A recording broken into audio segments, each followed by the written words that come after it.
અરે બાલ અવસ્થા ક્રીડા સક્ષમ, એ તે નાનપણમાં તો તે રમતમાં નાનપણ તારું ગયું. નાનપણ હતું તો બધા રમવામાં મશગુલ હતા, નાનપણ એમાં ગયું. થ્રો નથી આવતો. હલો હલો, બસ. એ નાનપણની અંદર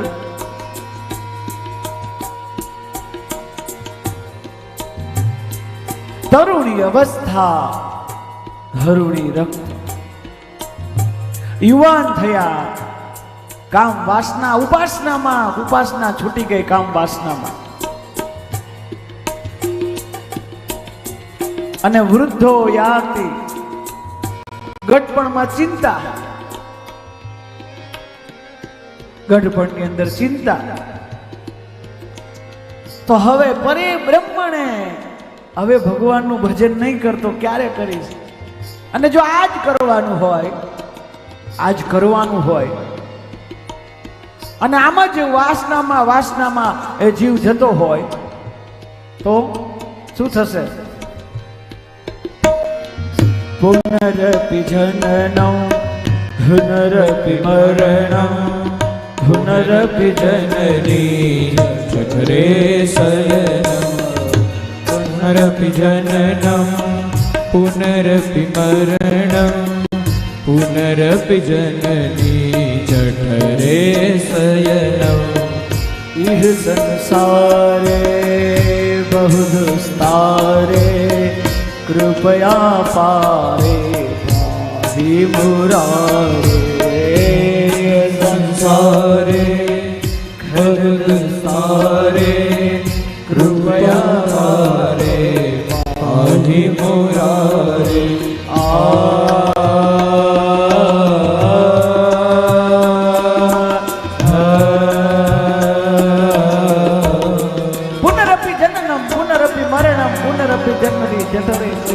પાછું માના ગર્ભમાં આવવાનું, પાછું આમ અરજીઓ કરવાની ભગવાનને કે આમાંથી છોડાવ, આમાંથી છોડાવ, આમાંથી છોડાવ. એટલે ભગવાન આશીર્વાદ દે કે જા, આ તને આમાંથી મુક્તિ મળે. અને પછી જન્મ થાય, અને પછી આપણો જન્મ થાય એટલે પેલો જ શબ્દ ઉવા ઉવા ઉવા, તું ઉવા ને હું આયા, બધું ભૂલાઈ જાય.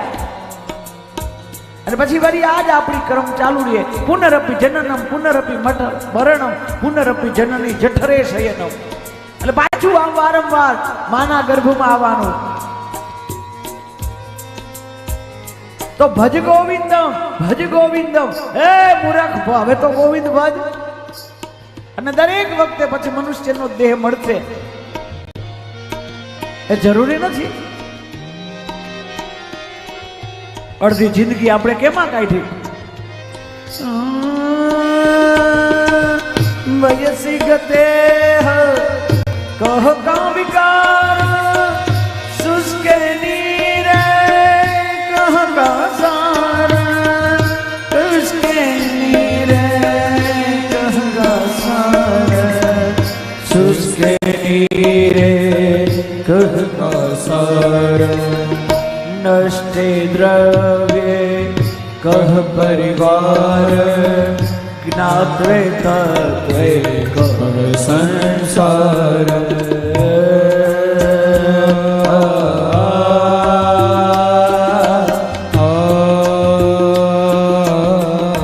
વયસી ગતેહ કહ કામ વિકાર. પછી ગઈઢા થાય અને પછી એમ કહે કે અમે બધું છોડ્યું. વાલા, છોડ્યું નથી, આ જગતે છોડાયું છે. આપણા ગઈઢાવ મને બહુ ગમે વાક્ય, ગઈઢાવના વાક્ય. માફ કરજો પણ આમ તમ તારા હસવાની વાત છે. ભલે ગઈઢાવ વડીલો ખોટું ન લગાડતા. ગઈઢાવ એમ કે છોકરાઓ શેરડી ખાવા જેવડા થયા એટલે અમે શેરડી મૂકી. છોકરાઓ અમારા શેરડી ખાવા તેવડા થયા એટલે મૂકી. મારા વાલા, એટલે નથી મૂકી. આ દાંત નથી એટલે નકર ઓલી ગાંઠે નહોતા મૂકતા આપણે. શેરડી તો વાત અલગ છે. અને શેરડીની વાત આવે તો મને એક વાત બહુ ગમે હો. શેરડીની વાત આવે, આ શેરડી એટલે સંસાર છે નરેન્દ્રભાઈ. શેરડી એટલે સંસાર. માન મજા આવે ને ત્યારે એક ગાંઠ આવે વચ્ચે. આ સંસારમાં એવું છે કે માન આનંદ આવે ત્યાં વચ્ચે એકાદી ગાંઠ આવી જાય. થોડુંક આમ બોલીએ મધ્યમ ખાલી તો વયસી ગતે કહ કહ વિકાર શુષ્કે નીરે કહ કા સાર. પાણી વગર ગારો કેવી રીતે થાય? પાણી હોય તો ગારો થાય, પણ શુષ્કે નીરે પાણી વગર ગારો કેમ થાય? પછી ઉંમર થાય ને આપણે કામ વિકાર મૂકી, પણ એના માટે આપણી તાકાત પણ ન હોય, અને પછી આપણે મૂકી તેનો કોઈ મતલબ છે નહીં. એક બીજું કહું, ભક્તિ કરવી હોય તો ભક્તિની ઉંમર કઈ? તમારે ભજન કરવું હોય તો ભજનની યોગ્ય ઉંમર કઈ?